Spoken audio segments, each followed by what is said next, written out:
bahasa kerennya adalah satu negara itu dilihat bukan dari cara dia memperlakukan orang-orang yang kaya dan kuat, tapi bagaimana cara dia memperlakukan orang-orang miskin dan papa.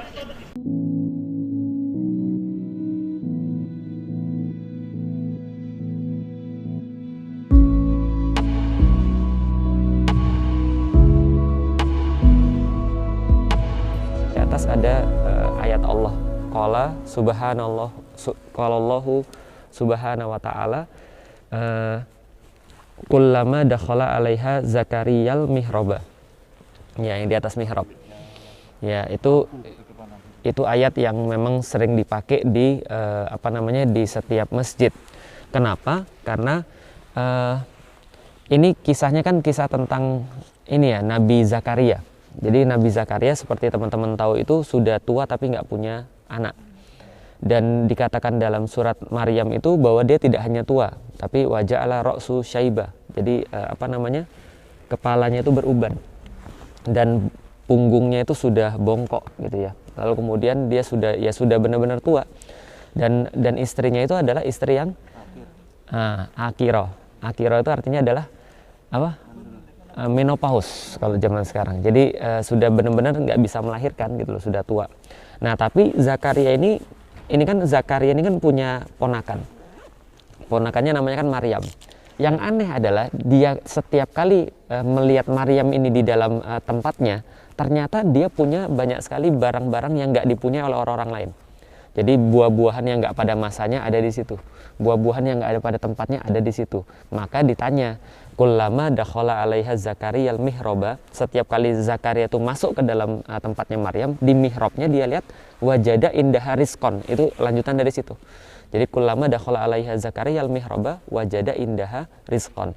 Ada di situ kemudian rezeki. Lalu kemudian ditanya, nggak apa-apa memang dimatiin. Kemudian ditanya, Maryam ini dapat dari mana? Anna laki hadza. Lalu kemudian Maryam menjawab, huwa min indillah. Ini semua adalah dari Allah. Artinya kenapa dipasang ayat itu di atas mihrab? Supaya orang tahu setiap kali dia masuk masjid, kullama dakhala 'alaiha zakariyal mihraba, setiap kali Zakaria masuk ke dalam kamar Maryam, dilihat ada di mihrabnya wajada indaha rizqon. Berarti orang sholat itu dapat rezeki. Jadi kira-kira seperti, nah setelah kemudian tahu seperti itu, langsung hunalika da'a Zakaria rabbah. Maka kemudian disitulah Zakaria langsung pergi lalu berdoa kepada Allah untuk minta anak.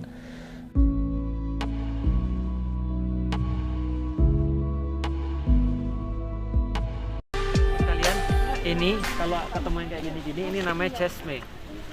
Chesme itu dulu adalah semacam struktur yang disediakan sama sultan untuk memberikan air bagi orang-orang yang lalu lalang.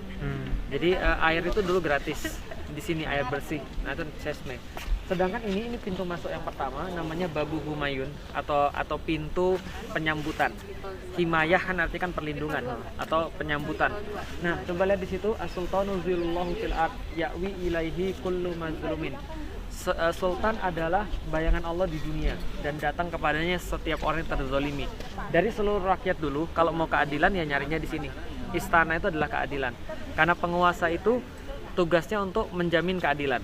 Kalau katanya Abu Bakar, sesungguhnya aku tidak diangkat untuk menjadi pelayan orang-orang yang kuat di antara kalian, tapi untuk menjadi pelayan orang-orang yang lemah di antara kalian.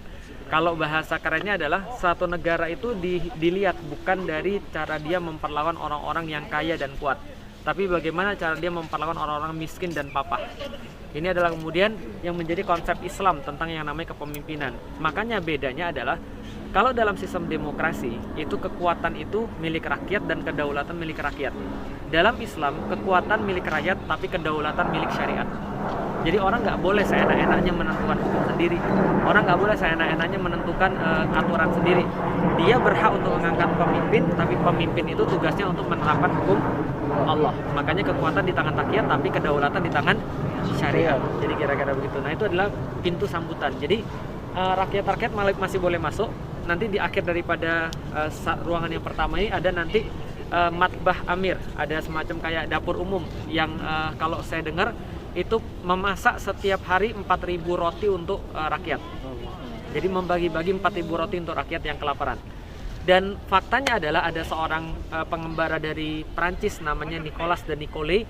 Dia nulis dalam bukunya bahwa ketika saya pergi ke Istanbul, setiap orang berebut untuk memberikan saya tumpangan tidur. Karena itulah di masjid-masjid beberapa tempat yang dijadikan sebagai hotel gratis namanya Tabhani itu menjadi nggak kepake. Karena masyarakat sudah bilang, udah di rumah saya aja, saya kasih makan, saya kasih hospitality misalnya. Nah, dan pada waktu itu Nicolas de Nicolay mencatat bahwa di Masjid Fatih, di satu Masjid Fatih Kiyuliesi, itu ada kelebihan dana 60.000 akçe setiap tahunnya, yang akhirnya dibagikan kepada orang-orang yang punya utang, orang-orang yang mau nikah dan segala macam. Bukan zakat, uang wakaf. Karena satu Kiyuliesi itu ketika sudah diwakafkan, maka dia mewakafkan toko, dia mewakafkan kemudian perpustakaan, madrasah, semua uangnya masuk lagi ke masjid. Jadi masjid itu disupport sama beberapa tempat-tempat yang lain. Maka program masjid itu menjadi program yang besar, dan itu memberikan sebuah surplus yang sangat besar sekali. Nah, jadi itu adalah pintu yang pertama. Yuk kita masuk ke pintu pertama ya. Subhanallah, walhamdulillah, wala ilaha illallah, Allahu Akbar. Terakhir kali kita kesini, kita masih mengenakan sepatu, tapi sekarang kita mengenakan dengan kaki kita, dengan penuh kerendahan. Terakhir kali kesini kita masih bayar tiket di depan, sekarang kita tiketnya dengan berwudu. Hagia Sophia sekarang menjadi masjid lagi, Masya Allah, semua perbaikan sudah selesai, seolah-olah seperti terlepas. Dan teman-teman sekalian, saya nggak bisa membayangkan kerinduan lantai Hagia Sophia atas kening-kening orang-orang yang bersujud. Bagaimana kerinduan langit-langit daripada Hagia Sophia untuk mengantarkan doa-doa yang dipanjatkan di sini. Dan kembali kemudian dinding-dindingnya mendengarkan kembali zikir-zikir daripada orang-orang yang sholat.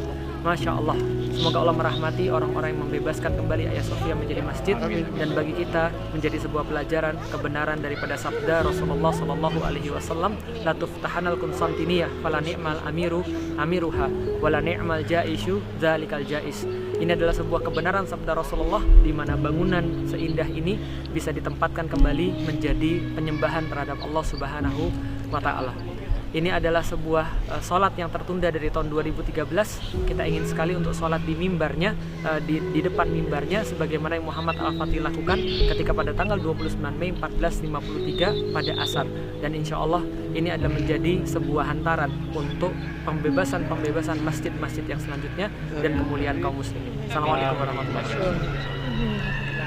Yuk kita sholat yuk.